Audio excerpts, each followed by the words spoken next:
Ambani news ಟಿವಿಗೆ ಸ್ವಾಗತ. ಪ್ರತಿದಿನ ನ್ಯೂಸ್ ಅಪ್ಡೇಟ್ಗಾಗಿ ಸಬ್ಸ್ಕ್ರೈಬ್ ಮಾಡಿ. ಅಂಬಾನಿ ನ್ಯೂಸ್ ಟಿವಿ ವೀಕ್ಷಕರಿಗೆ ನಮಸ್ಕಾರ. ಕಾಂಗ್ರೆಸ್ನ ವೋಟ್ ಬ್ಯಾಂಕ್ ರಾಜಕೀಯಕ್ಕೆ ಬಿಎಲ್ಒಗಳ ಬಳಕೆ ಆಗ್ತಿದೆಯಾ? ಮಸೀದಿಯಲ್ಲಿ ಕುಳಿತು ಒಂದು ಪಂಗಡದವರ ದಾಖಲೆ ಸಂಗ್ರಹಣೆ ಮಾಡಲಾಗ್ತಿದೆಯಾ? ಹೀಗಂತ ಶಿಡ್ಲಘಟ್ಟದಲ್ಲಿ ಬಿಜೆಪಿ ಮುಖಂಡ ಸೀಕಲ್ ಆನಂದ್ ಗೌಡ ಅವರು ತೀವ್ರ ಆಕ್ರೋಶ ವ್ಯಕ್ತಪಡಿಸಿದ್ದಾರೆ.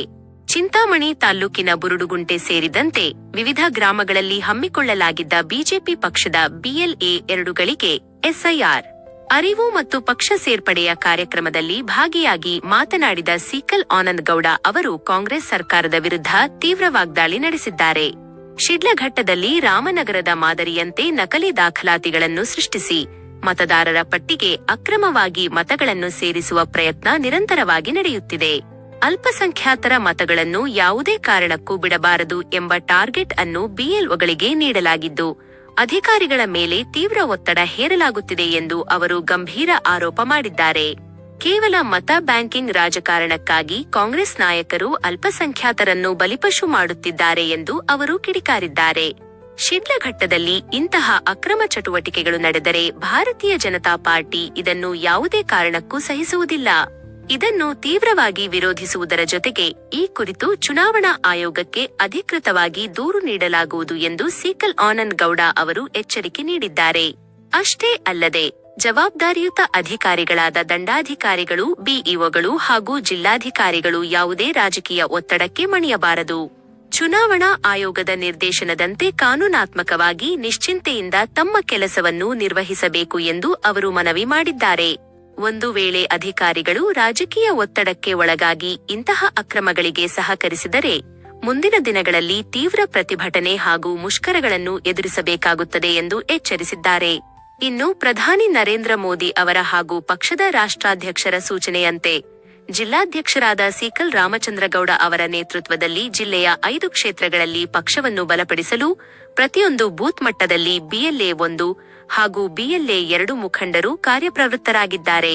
ಪ್ರತಿಯೊಬ್ಬರೂ ಮತಗಟ್ಟೆಗಳಿಗೆ ಭೇಟಿ ನೀಡಿ ಪರಿಸ್ಥಿತಿಯನ್ನು ಪರಾಮರ್ಶಿಸುತ್ತಿದ್ದಾರೆ ಎಂದು ಸೀಕಲ್ ಆನಂದ್ ಗೌಡ ತಿಳಿಸಿದರು. ಈ ಸಂದರ್ಭದಲ್ಲಿ ಮುಖಂಡರಾದ ಪ್ರಸಾದ್ ರೆಡ್ಡಿ, ಸುಧಾಕರ್, ಕಿಟ್ಟಣ್ಣ, ನಾರಾಯಣಸ್ವಾಮಿ, ಶ್ರೀನಿವಾಸ್, ನರಸಿಂಹ, ಮುನಯ್ಯ ಸೇರಿದಂತೆ ಮತ್ತಿತರ ಪ್ರಮುಖರು ಉಪಸ್ಥಿತರಿದ್ದರು. ಸಬ್ಸ್ಕ್ರೈಬ್ ಮಾಡಿ, ಸಪೋರ್ಟ್ ಮಾಡಿ. ಅಂಬಾನಿ ನ್ಯೂಸ್ ಟಿವಿ ನಿರಂತರ ಸುದ್ದಿಗಾಗಿ ನೋಡ್ತಾ ಇರಿ. ಚಿಲಕನೇರಪು ಹೋಬಳಿ ಬುರುಡುಗುಂಟೆ ಗ್ರಾಮ ಪಂಚಾಯಿತಿ ವ್ಯಾಪ್ತಿಯಲ್ಲಿ ಬೂತ್ ನಂಬರ್ 22ರಲ್ಲಿ ಇವತ್ತಿನ ದಿವಸ ಎಸ್ಐಆರ್ ಕುರಿತಾಗಿ ಒಂದು ಕಾರ್ಯಾಗಾರವನ್ನು ಹಮ್ಮಿಕೊಳ್ಳಲಾಗಿದ್ದು, ಆ ಕಾರ್ಯಾಗಾರಕ್ಕೆ ಆಗಮಿಸಿರ್ತಕ್ಕಂತಹ ಎಲ್ಲ ನಮ್ಮ ಹೋಬಳಿ ಮುಖಂಡರೇ, ಪಂಚಾಯಿತಿ ಮುಖಂಡರೇ ಹಾಗೂ ನೆಚ್ಚಿನ ನಮ್ಮ ಭಾಜಪಾ ಕಾರ್ಯಕರ್ತರೇ, ಈಗಾಗಲೇ ನಾವು ಚಿಲಕನೇರಪು ಹೋಬಳಿಯಲ್ಲಿ ಎಲ್ಲ ಪಂಚಾಯಿತಿಗಳನ್ನು ಮುಗಿಸಿ ಇವತ್ತು ಬುರುಡುಗುಂಟೆ ಪಂಚಾಯಿತಿಯಲ್ಲಿ ಬೂತ್ ಮಟ್ಟದಲ್ಲಿ ಒಂದು ಎಸ್ಐಆರ್ ಕಾರ್ಯಾಗಾರವನ್ನು ಇವತ್ತಿನ ದಿವಸ ಇಲ್ಲಿ ಮಾಡ್ತಾ ಇದ್ದೀವಿ.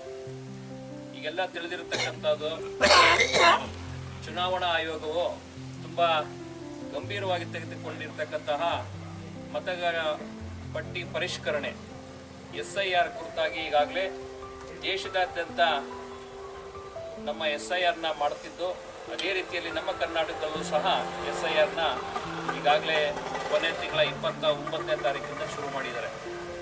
ಈ ಎಸ್ಐಆರ್ ಕುರಿತಾಗಿ ಪ್ರತಿ ಬೂತ್ನಲ್ಲೂ ಚುನಾವಣಾ ಆಯೋಗವು ಒಂದು ಬಿಎಲ್ಒ ಅಂತ ಹೇಳಿ ಒಬ್ಬ ರಾಜ್ಯದಾದ್ಯಂತ ಮತಪಟ್ಟಿ ಪರಿಷ್ಕರಣೆ ಇದು ಅತ್ಯಂತ ಯಶಸ್ವಿಯಾಗಿ ನಡೀತಾ ಇದೆ. ಪ್ರತಿ ಬೂತ್ನಲ್ಲೂ ಪ್ರತಿ ಮನೆಗೂ ಬಿಎಲ್ಒಗಳು ಭೇಟಿ ಕೊಡೋದ್ರ ಮುಖಾಂತರ ಸಂಬಂಧಪಟ್ಟ ದಾಖಲಾತಿಗಳನ್ನು ಸಂಗ್ರಹಿಸಿ ಅದನ್ನ ವಿಶೇಷವಾಗಿ ಅವರನ್ನ ಪಟ್ಟಿಗೆ ಸೇರಿಸ್ತಕ್ಕಂಥದ್ದು, ಯಾರು ಅನರ್ಹರಿದ್ದಾರೆ ಅದನ್ನ ತೆಗಿತಕ್ಕಂಥ ಕೆಲಸವನ್ನ ಮಾಡಬೇಕಂತ ವಿಶೇಷವಾಗಿ ಸೂಚನೆಯನ್ನು ಕೊಟ್ಟಿರ್ತಾರೆ. ಆದರೆ ಇಲ್ಲಿ ನಮ್ಮ ಕರ್ನಾಟಕದಲ್ಲಿ ಯಾರು ಅಧಿಕಾರದಲ್ಲಿದ್ದಾರೆ, ಅಧಿಕಾರದಲ್ಲಿರ್ತಕ್ಕಂಥ ರೂಲಿಂಗ್ ಪಾರ್ಟಿಯವರು ನಮ್ಮ ಬಿಎಲ್ಒಗಳನ್ನ ಒಂದು ಕೈಗೊಂಬೆಯಾಗಿ ಮಾಡ್ಕೊಂಡಿದ್ದಾರೆ. ಬಿಎಲ್ಒಗಳಿಗೆ ಒಂದು ಒತ್ತಡವನ್ನ, ಒಂದು ಪ್ರೆಷರ್ ಅನ್ನ ಕ್ರಿಯೇಟ್ ಮಾಡ್ತಾ ಇದ್ದಾರೆ. ಈಗಾಗಲೇ ನಮ್ಮ ಕುಮಾರಣ್ಣವರು ಇದರ ಬಗ್ಗೆ ಪ್ರಸ್ತಾಪ ಮಾಡಿದ್ದಾರೆ, ರಾಮನಗರದಲ್ಲಿ ಏನಾಗ್ತಿದೆ ಅಂತೇಳಿ. ನಮ್ಮ ರಾಜ್ಯಾಧ್ಯಕ್ಷರು ಸಹ ಇದ್ರ ಬಗ್ಗೆ ಧ್ವನಿಗೂಡಿಸಿದ್ದಾರೆ. ಹಲವಾರು ಕಡೆ ಯಾವ ರೀತಿಯಾಗಿ ಈ ಬಿಎಲ್ಒಗಳ ಮೇಲೆ ಒತ್ತಡವನ್ನು ಹೇರೋದ್ರ ಮುಖಾಂತರ ಒಂದು ಮಸೀದಿಯಲ್ಲಿ ಕೂತ್ಕೊಂಡು ಒಂದು ಪಂಗಡದವ್ರನ್ನ ಅಲ್ಲಿಗೆ ಕರೆಸಿ ಅಲ್ಲೇ ಡಾಕ್ಯುಮೆಂಟೇಶನ್ನ ಕಲೆಕ್ಟ್ ಮಾಡ್ತಕ್ಕಂಥ ಕೆಲಸ ಆಗ್ತಾ ಇದೆ. ಬಟ್ ಇದರಲ್ಲಿ ತುಂಬಾ ಲೋಪದೋಷಗಳಾಗ್ತದೆ. ಚುನಾವಣಾ ಪಕ್ಷದ ವತಿಯಿಂದನೂ BLA 2 ಅಂತ ಎಲ್ಲ ಪಕ್ಷದ BLA 2 ಅಂತ ಒಬ್ಬರನ್ನ ನೇಮಕ ಮಾಡಿರ್ತೇವೆ. ಅವರ ಕೆಲಸ ಇಷ್ಟೇ, ಏನು 2002ರಲ್ಲಿ ಮತಪಟ್ಟಿ ಪರಿಷ್ಕರಣೆ ಆಯಿತು. ತದನಂತರ 22 ವರ್ಷಗಳ ಆದಮೇಲೆ ಈಗ ನಮಗೆ ಮತಪಟ್ಟಿಯನ್ನ ಪರಿಷ್ಕರಣೆ ಮಾಡ್ತಕ್ಕಂಥ ಸುವರ್ಣ ಅವಕಾಶ ಬಂದಿದೆ. ಇದರಲ್ಲಿ ಯಾರನ್ನ ಮತಪಟ್ಟಿಯಲ್ಲಿ ಸೇರಿಸಬೇಕು, ಯಾರನ್ನ ಮತಪಟ್ಟಿಯಿಂದ ತೆಗಿಬೇಕು, ಯಾರು ಅನವಶ್ಯಕವಾಗಿ ಅನರ್ಹರಿರ್ತಾರೆ ಅಂಥವ್ರನ್ನ ಮತಪಟ್ಟಿಯಲ್ಲಿ ಏನಾದ್ರು ಇದ್ರೆ ಅವ್ರನ್ನ ತೆಗೆಸ್ತಕ್ಕಂಥ ಕೆಲಸ ಮಾಡಬೇಕು. 2002 ಆದಮೇಲೆ ಯಾರಾದರೂ ಮಧ್ಯದಲ್ಲಿ ಮೃತಪಟ್ಟಿದ್ರೆ ಆ ಹೆಸರನ್ನ ತೆಗೆಸ್ತಕ್ಕಂಥ ಕೆಲಸವನ್ನು ಮಾಡಿರಬೇಕು. ಬೇರೆ ಊರಿನಿಂದ ಈ ಊರಿಗೆ ಯಾರಾದರೂ ಹೊಸದಾಗಿ ಸೊಸೆಯಾಗಿ ಬಂದಿರತಕ್ಕಂಥದ್ದು, ಇಲ್ಲ ಬೇರೆ ಕಡೆಯಿಂದ ಇಲ್ಲಿ ಯಾರಾದರೂ ಬಂದಿದ್ರೆ ಅವ್ರನ್ನ ಪಟ್ಟಿಗೆ ಸೇರಿಸ್ತಕ್ಕಂಥದ್ದು, ದಾಖಲಾತಿಗಳನ್ನ ಏನು ನಮ್ಮ BLOಗಳು ಕೊಡ್ತಾರೆ ಅದನ್ನ ಸಂಪೂರ್ಣ ದಾಖಲಾತಿಗಳನ್ನ ಒದಗಿಸೋದ್ರ ಮುಖಾಂತರ ಎಲ್ಲರೂ ಸಹ ನಾವು BLA ಎಷ್ಟು ಗಂಭೀರವಾಗಿ ತಗೊಂಡಿದ್ದಾರೆ ಅಂತ ಹೇಳಿದ್ರೆ, ಈಗ ಅನ್ಯ ಪಕ್ಷಗಳವ್ರನ್ನ ನಾವು ಯಾರನ್ನೂ ಟಾರ್ಗೆಟ್ ಮಾಡ್ಲಿಕ್ಕೆ ಹೋಗ್ತಾ ಇಲ್ಲ. ನಮ್ಮ ಪಕ್ಷದಲ್ಲಿ ಇರ್ತಕ್ಕಂಥದ್ದೇನಿದೆ, ನಮ್ಮ ಕರ್ತವ್ಯ ಏನಿದೆ, ನಮ್ಮ ಭಾರತದ ಪ್ರಜೆಯಾಗಿ ನಮ್ಮ ಕರ್ತವ್ಯ ಏನಿದೆ, ಹಾಗಾಗಿ ನಮ್ಮ ನರೇಂದ್ರ ಮೋದಿಯವರು ಹಾಗೂ ನಮ್ಮ ರಾಷ್ಟ್ರಾಧ್ಯಕ್ಷರು ಏನು ಒಂದು ಸೂಚನೆಯನ್ನು ಕೊಟ್ಟಿದ್ದಾರೆ.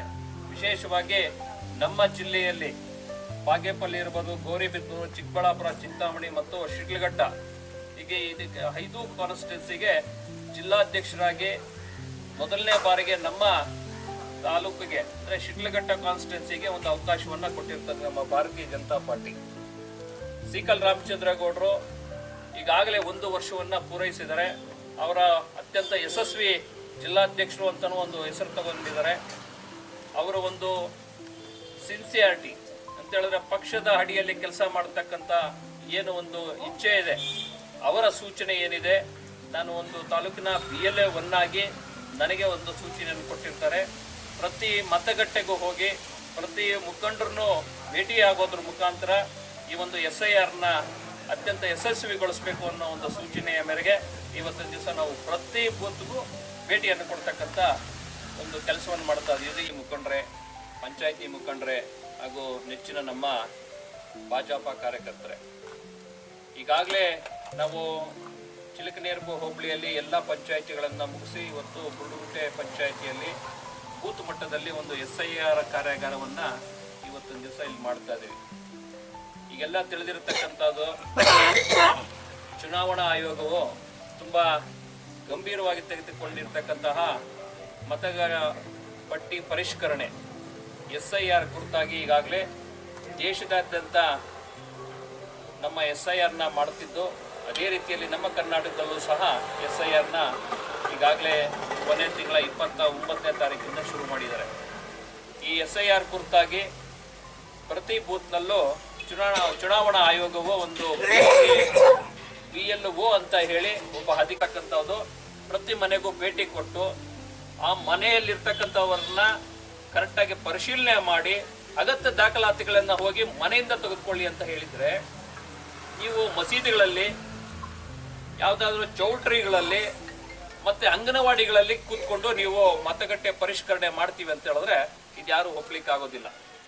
ಬಾಂಗ್ಲಾದೇಶದಿಂದ ಬಂದಿರತಕ್ಕಂಥವ್ರನ್ನ ನೀವು ಒಂದು ಕಡೆ ಹುಟ್ಟೆ ಹಾಕೊಂಡು ಅವರಿಗೆ ಮನೆಗಳಿಲ್ಲ, ಏನೂ ಇಲ್ಲ, ಬೇರೆ ಎಲ್ಲೋ ಕೆಲಸಕ್ಕೆ ಬಂದಿರತಕ್ಕಂಥವ್ರನ್ನ ಕರ್ಕೊಂಬಂದು ನೀವು ಫೇಕ್ ಡಾಕ್ಯುಮೆಂಟೇಶನ್ನ ಕ್ರಿಯೇಟ್ ಮಾಡಿಬಿಟ್ಟು ನೀವು ಮತಪಟ್ಟಿಯಲ್ಲಿ ಸೇರಿಸ್ತೀರಿ ಅಂತ ಹೇಳಿದ್ರೆ ಈ ಕಾಂಗ್ರೆಸ್ನ ಉದ್ದೇಶ ಏನಿರ್ಬೋದು? ಇಷ್ಟು ಸರಿನೂ ನೀವು ಮಾಡಿರ್ತಕ್ಕಂಥ ಎಲೆಕ್ಷನ್ಸು ಇದೇ ರೀತಿಯಾಗಿ ಮಾಡ್ಕೊಂಡ್ ಬಂದಿದ್ದಾರೆ. ಆದ್ರೆ ಈ ಒಂದು 22 ವರ್ಷ ಆದ್ಮೇಲೆ ಬಂದಿರತಕ್ಕಂಥ ಮತಪಟ್ಟಿ ಪರಿಷ್ಕರಣೆ ಏನಿದೆ, ಇದರಲ್ಲಿ ಚುನಾವಣೆ ಆಯೋಗವು ತುಂಬಾ ಕಟ್ಟುನಿಟ್ಟಿನ ಒಂದು ಯೋಜನೆಗಳನ್ನು ಹಾಕೊಂಡಿರೋದ್ರಿಂದ ಯಾವುದೇ ಕಾರಣಕ್ಕೂ ಅನರ್ಹರು ಹೊರಗಡೆಯಿಂದ ಬಂದಿರತಕ್ಕಂಥವರಿಗೆ ಇಲ್ಲಿ ಮತಪಟ್ಟಿಯಲ್ಲಿ ಸೇರ್ಪಡೆಗೆ ಅವಕಾಶವೇ ಇಲ್ಲ. ಅದನ್ನ ಗಮನಿಸಲಿಕ್ಕೆ ನಮ್ಮ ಭಾರತೀಯ ಜನತಾ ಪಾರ್ಟಿಯಿಂದ ಪ್ರತಿ ಬೂತ್ ಮಟ್ಟದಲ್ಲೂ BLA 2ಗಳಿದ್ದಾರೆ. ನಾವು ಬಿ ಎಲ್ ಒಗಳನ್ನ ಯಾವುದೇ ಕಾರಣಕ್ಕೂ ದೂಷಣೆ ಮಾಡೋದಿಲ್ಲ. ಯಾಕಂತ ಹೇಳಿದ್ರೆ ಅವರು ಕೇಂದ್ರ ಸರ್ಕಾರದ ಅಡಿಯಲ್ಲಿ ಕೆಲಸ ಮಾಡೋರಲ್ಲ, ಅವರು ರಾಜ್ಯ ಸರ್ಕಾರದ ಅಡಿಯಲ್ಲಿ ಕೆಲಸ ಮಾಡತಕ್ಕಂಥವ್ರನ್ನ ಚುನಾವಣಾ ಆಯೋಗ ಅವ್ರ ಮೇಲೆ ನಂಬಿಕೆ ಇಟ್ಟು ಈ ಒಂದು ಜವಾಬ್ದಾರಿಯನ್ನು ಕೊಟ್ಟಿರ್ತಾರೆ. ನೀವು ರೂಲಿಂಗ್ ಪಾರ್ಟಿ ಇದೆ ಅಂತ ಹೇಳ್ಬಿಟ್ಟು ನೀವು BLOಗಳನ್ನ ಕಂಟ್ರೋಲ್ ತಗೊಂಡು ಅವ್ರ ಮೇಲೆ ಒತ್ತಡವನ್ನು ಹಾಕಿ ನೀವೇನಾದ್ರೂ ಅನರ್ಹರನ್ನ ಪಟ್ಟಿಗೆ ಸೇರಿಸ್ತಕ್ಕಂಥ ಕೆಲಸವನ್ನು ಮಾಡಿದ್ರೆ ಭಾರತೀಯ ಜನತಾ ಪಾರ್ಟಿ ಯಾವುದೇ ಕಾರಣಕ್ಕೂ ಬಿಡೋದಿಲ್ಲ. ವಿಶೇಷ ಹೇಳ್ತಾ ಇದೀವಿ, ಪ್ರತಿ ಮತಗಟ್ಟೆಯಲ್ಲೂ ಸಹ ನಮ್ಮ BLA 2ಗಳು ಕೆಲಸ ಮಾಡ್ತಾ ಇದ್ದಾರೆ. BLA 1 ಆಗಿ ನಾನು ಪ್ರತಿ ಮತಗಟ್ಟೆಗೂ ಹೋಗ್ತಾ ಇದ್ದೀನಿ. BLOಗಳನ್ನ ಖುದ್ದಾಗಿ ನಾನು ಭೇಟಿ ಮಾಡಿ ಅಲ್ಲಿ ಇರ್ತಕ್ಕಂಥ ಪರಿಸ್ಥಿತಿಯನ್ನ ಅರ್ಥ ಮಾಡ್ಕೊತಾ ಇದ್ದೀನಿ. ಅವರು ಅನ್ಅಫಿಷಿಯಲಿ ನನಗೆ ಹೇಳ್ತಾ ಇದ್ದಾರೆ, ಖಂಡಿತವಾಗೂ ನಮ್ಮ ಮೇಲೆ ಪ್ರೆಷರ್ ಇದೆ, ಯಾವುದೇ ಒಂದು ಅಲ್ಪಸಂಖ್ಯಾತರ ಮತವನ್ನು ಬಿಡಬಾರದು ಅನ್ನೋ ಒಂದು ಟಾರ್ಗೆಟ್ ಕೊಟ್ಟಿದ್ದಾರೆ ಇವ್ರಿಗೆ. ಯಾರಿಗೆ? BLOಗಳಿಗೆ. ಅಲ್ಪಸಂಖ್ಯಾತರನ್ನ ಯಾಕೆ ನೀವು ಅಷ್ಟೊಂದು ಕಾನ್ಸಂಟ್ರೇಟ್ ಮಾಡಿ ಇಂಟ್ರೆಸ್ಟ್ ತಗೊಂಡು ಮಾಡ್ತಾ ಇದ್ರಿ ಕಾಂಗ್ರೆಸ್ ಅವ್ರಿಗೆ ಕೇಳ್ತಕ್ಕಂಥ ಪ್ರಶ್ನೆ ನಾವು. ಹಾಗಾದ್ರೆ ನಿಮ್ಗೆ ಅವರು ವೋಟ್ ಬ್ಯಾಂಕಿಂಗ್ ಮಾಡ್ಲಿಕ್ಕೆ ಅವ್ರನ್ನ ಬಲಿಪಶುಗಳು ಮಾಡಿ ಅಲ್ಪಸಂಖ್ಯಾತರು ಎಲ್ಲರನ್ನೂ ಬೇಡದೇ ಇರ್ತಕ್ಕಂಥದನ್ನೆಲ್ಲ ನೀವು ಫೇಕ್ ಡಾಕ್ಯುಮೆಂಟೇಶನ್ ಮಾಡ್ಬಿಟ್ಟು ನೀವು ಸೇರಿಸ್ಕೊತೀವಿ ಅಂತ ಹೇಳಿದ್ರೆ ಖಂಡಿತವಾಗಿ ಭಾರತೀಯ ಜನತಾ ಪಾರ್ಟಿ ಇದಕ್ಕೆ ವಿರೋಧವನ್ನು ವ್ಯಕ್ತಪಡಿಸುತ್ತೆ. ಖಂಡಿತವಾಗೂ ನಾವು ಅದಕ್ಕೆ ಆಸ್ಪದವನ್ನು ಕೊಡೋದಿಲ್ಲ. ಶಿಡ್ಲಘಟ್ಟದಲ್ಲಿ ಏನಾದ್ರೂ ಈ ರೀತಿಯಾದಂತಹ ಏನಾದ್ರು ಘಟನೆಗಳು, ರಾಮನಗರದಲ್ಲಿ ಏನೋ ಒಂದು ಚೌಟ್ರಿಯಲ್ಲಿ ಕೂತ್ಕೊಂಡು ನೀವು ಅಲ್ಲಿಗೆ ಕರೆಸಿ ಫೇಕ್ ಡಾಕ್ಯುಮೆಂಟೇಶನ್ ತಗೊಂಡು ನೀವು ವೋಟರ್ ಲಿಸ್ಟ್ ಅಲ್ಲಿ ಸೇರಿಸಲಿಕ್ಕೆ ಏನ್ ಪ್ರಯತ್ನ ಮಾಡಿದ್ರಿ, ಆ ತರದ್ದು ಏನಾದ್ರೂ ಶಿಡ್ಲಘಟ್ಟದಲ್ಲಿ ಏನಾದ್ರೂ ಆದ್ರೆ ಖಂಡಿತವಾಗಿ ಈ ಮುಖಾಂತರ ಎಚ್ಚರಿಕೆಯನ್ನು ಕೊಡ್ತಾ ಇದೀವಿ. ನಾವು ಚುನಾವಣಾ ಆಯೋಗಕ್ಕೆ ದೂರನ್ನ ಕೊಡ್ತೀವಿ. ಸಂಬಂಧಪಟ್ಟ ಅಧಿಕಾರಿಗಳು ಯಾರು ಜವಾಬ್ದಾರಿಯನ್ನು ಇಲ್ಲಿ ತಗೊಂಡಿದ್ರು, ದಂಡಾಧಿಕಾರಿಗಳಾಗಿರ್ಲಿ, POಗಳಾಗಿರ್ಲಿ, ಜಿಲ್ಲಾಧಿಕಾರಿಗಳಾಗಿರ್ಲಿ, ಅವರಲ್ಲಿ ಮನವಿಯನ್ನು ಮಾಡ್ತೀವಿ. ನೀವು ಯಾವುದೇ ಒತ್ತಡಕ್ಕೆ ಮಣಿಯೋ ಅಗತ್ಯವಿಲ್ಲ. ಚುನಾವಣಾ ಆಯೋಗ ಏನು ಡೈರೆಕ್ಷನ್ಸ್ ಕೊಟ್ಟಿದೆ, ಸೂಚನೆ ಕೊಟ್ಟಿದೆ, ಅದರ ಚುನಾವಣಾ ಆಯೋಗದ ಅಡಿಯಲ್ಲಿ ಏನು ಕಾನೂನಾತ್ಮಕವಾಗಿ ಕೆಲಸ ಮಾಡಬೇಕು ಅದನ್ನ ನಿಶ್ಚಿಂತೆಯಿಂದ ತಾವು ಕೆಲಸವನ್ನ ನಿರ್ವಹಿಸಬೇಕಾಗ್ತದೆ. ನೀವು ಒತ್ತಡಕ್ಕೆ ಮಾಡೋದು, ಅವರಿಗೆ ಸಪೋರ್ಟ್ ಮಾಡ್ತಕ್ಕಂಥದನ್ನ ಏನಾದ್ರೂ ಬಂದ್ರೆ ನಮಗೆ ನಾವು ಖಂಡಿತವಾಗೂ ನಾವು ಮುಷ್ಕರಗಳನ್ನು ಮಾಡೋದಕ್ಕೂ ಹಿಂದೆ ಹೋಗೋದಿಲ್ಲ, ಇದನ್ನ ಖಂಡಿಸ್ಲಿಕ್ಕೂ ನಾವು ಹಿಂದೆ ಹೋಗೋದಿಲ್ಲ ಅಂತ ಹೇಳ್ಬಿಟ್ಟು ಈ ಮುಖಾಂತರ ಎಚ್ಚರಿಕೆಯನ್ನ ಕೊಡ್ತಾ ಇದ್ದೀವಿ. ಶಿಡ್ಲಘಟ್ಟ ವಿಧಾನಸಭಾ ಕ್ಷೇತ್ರದಲ್ಲಿ ಎಲ್ಲ BLOಗಳ ಜೊತೆಗೆ ನಾವೆಲ್ಲ ಅನುಸರಿಸಿಕೊಂಡು ಕೆಲಸ ಮಾಡೋ ನಿಟ್ಟಿನಲ್ಲಿ ಭಾರತೀಯ ಜನತಾ ಪಾರ್ಟಿಯಿಂದ ಪ್ರತಿ ಬೂತ್ನಲ್ಲೂ ಸಹ BLA 2ಗಳನ್ನ ಒಂದು ನೇಮಕಗೊಳಿಸ್ತಕ್ಕಂಥ ಕಾರ್ಯಕ್ರಮ ಆಗಿದೆ. ಅದರ ಜೊತೆಗೆ ಸಿಕಲ್ ರಾಮಚಂದ್ರೇಗೌಡರ ಒಂದು ನೇತೃತ್ವದಲ್ಲಿ ಜಿಲ್ಲಾಧ್ಯಕ್ಷರಾಗಿರೋದ್ರಿಂದ ಪ್ರತಿ ಕ್ಷೇತ್ರದಲ್ಲಿ ಅವರ ಆಫೀಸ್ನಲ್ಲಿ ಒಂದು ವಾರ್ ರೂಮ್ ಅಂತ ಮಾಡಿ ಅಲ್ಲಿ ಒಂದು ಹೆಲ್ಪ್ ಲೈನ್ನ ತೆರಿಬೇಕು ಅನ್ನೋದು ಜಿಲ್ಲಾಧ್ಯಕ್ಷರ ಒಂದು ಸೂಚನೆ ಆಗಿರುತ್ತದೆ. ಅವರ ಸೂಚನೆ ಮೇರೆಗೆ ನಮ್ಮ ಶಿಡ್ಲಘಟ್ಟ ವಿಧಾನಸಭಾ ಕ್ಷೇತ್ರದಲ್ಲಿ ಸೇವಾ ಸೌಧದಲ್ಲಿ ನಾವು ಹೆಲ್ಪ್ ಲೈನ್ನ ತೆರೀತಕ್ಕಂಥ ಕೆಲಸ ಮಾಡಿದೆ. ಈಗಾಗಲೇ ಆ ಹೆಲ್ಪ್ ಲೈನ್ನ ತಮ್ಮ ಹತ್ರ ಶೇರ್ ಮಾಡಿದ್ದೀನಿ.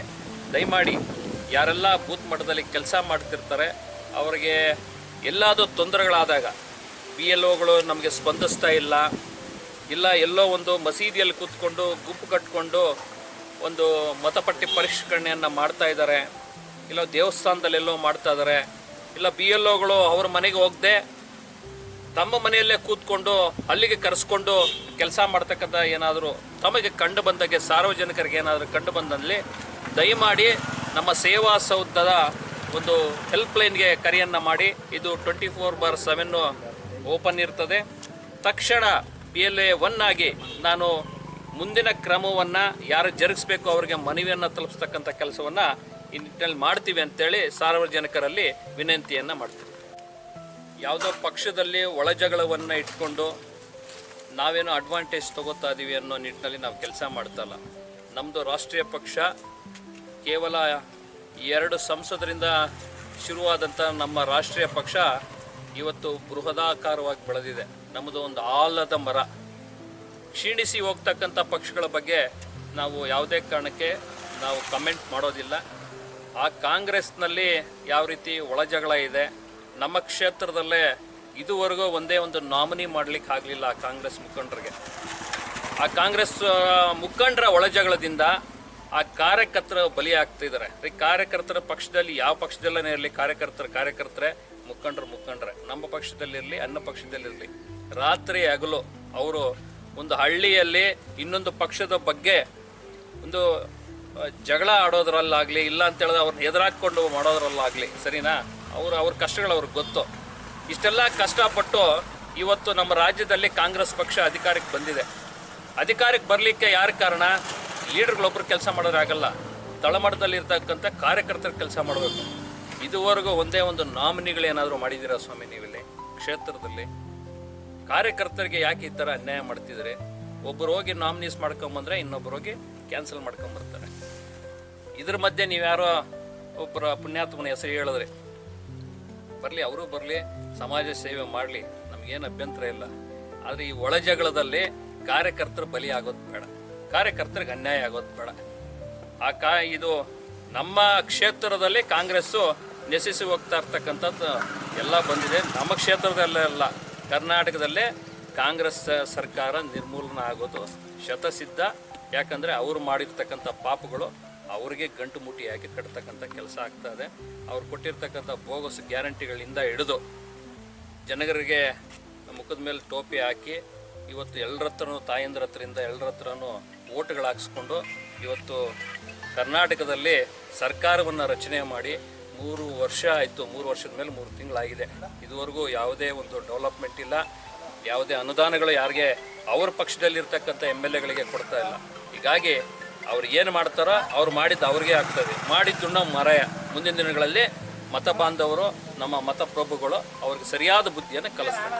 ಮುಂದಕ್ಕೆ ನಿರ್ದೇಶನ ನಮ್ಮ ಜಿಲ್ಲಾಧ್ಯಕ್ಷ ಆಗಿರ್ತಕ್ಕಂಥ ರಾಮಚಂದ್ರಗೌಡರು ಕೊಟ್ಟಿರ್ತಕ್ಕಂಥ ಸೂಚನೆ ಏನಂತ ಹೇಳಿದ್ರೆ, NDA ಆಗಿರ್ತಕ್ಕಂಥದ್ದು ನಿಜ, ಅದು ರಾಷ್ಟ್ರ ಮಟ್ಟದಲ್ಲಿದೆ, ರಾಜ್ಯ ಮಟ್ಟದಲ್ಲೂ ಅವರು ಮಾತುಕತೆ ಮಾಡ್ಕೊಂಡಿದ್ದಾರೆ. ಆದರೆ ನಮ್ಮ ಕ್ಷೇತ್ರದಲ್ಲಿ ಕೆಲಸ ಮಾಡಬೇಕಾದ್ರೆ ನಾವು ಭಾರತೀಯ ಜನತಾ ಪಾರ್ಟಿಯ ಕಾರ್ಯಕರ್ತರು. ಭಾರತೀಯ ಜನತಾ ಪಾರ್ಟಿಯನ್ನು ಯಾವ ರೀತಿಯಾಗಿ ತಳಮಟ್ಟದಿಂದ ಕಟ್ಟಬೇಕು ಅದರ ಬಗ್ಗೆ ಮಾತ್ರ ನೀವು ಯೋಚನೆ ಮಾಡಬೇಕಾಗುತ್ತೆ. ಆ ಥರದ ನಾವು ಮೈಂಡಲ್ಲಿ ಇಟ್ಕೊಂಡು ತಳಮಟ್ಟದಲ್ಲಿ ಹೋಗಿ ಕಾರ್ಯಕರ್ತರನ್ನು ಉತ್ತೇಜನ ಮಾಡೋದ್ರ ಮುಖಾಂತರ ನಮ್ಮ ಶಿಡ್ಲಘಟ್ಟದಲ್ಲಿ BJP ಇಲ್ಲ ಅನ್ನೋ ಕಡೆ, BJP ಅಂತ ಹೇಳಿದ್ರೆ ಭಯ ಬೀಳೋ ಕಡೆ ಇವತ್ತಿನ ದಿವಸ ನಾವು ಪಕ್ಷವನ್ನು ಗಟ್ಟಿ ಮಾಡ್ತಾ ಇದ್ದೀವಿ. ನಮ್ಮ ಉದ್ದೇಶ ಇಷ್ಟೇ. ನಮ್ಮ ನರೇಂದ್ರ ಮೋದಿಯವರು ದೇಶದಲ್ಲಿ ಮಾಡಿರ್ತಕ್ಕಂಥ ಒಳ್ಳೆಯ ಕೆಲಸಗಳನ್ನು ಮುಂದೆ ಇಟ್ಕೊಂಡು ನಮ್ಮ ರಾಷ್ಟ್ರದಲ್ಲಿ ಆಲ್ಮೋಸ್ಟ್ 80% ಕೇಸರಿಮಯ ಆಗಿರೋದನ್ನು ನಾವು ಮನಸ್ಸಿನಲ್ಲಿ ಇಟ್ಕೊಂಡು ನಮ್ಮ ಶಿಡ್ಲಘಟ್ಟದಲ್ಲೂ ಸಹ ಕಮಲವನ್ನು ಅರಳಿಸ್ತಕ್ಕಂಥ ಕೆಲಸ ಎಷ್ಟು ಮಾಡಬೇಕೋ ಅದಕ್ಕೆ ಮಾತ್ರ ನಾವು ಆದ್ಯತೆಯನ್ನು ಕೊಡ್ತೀವಿ.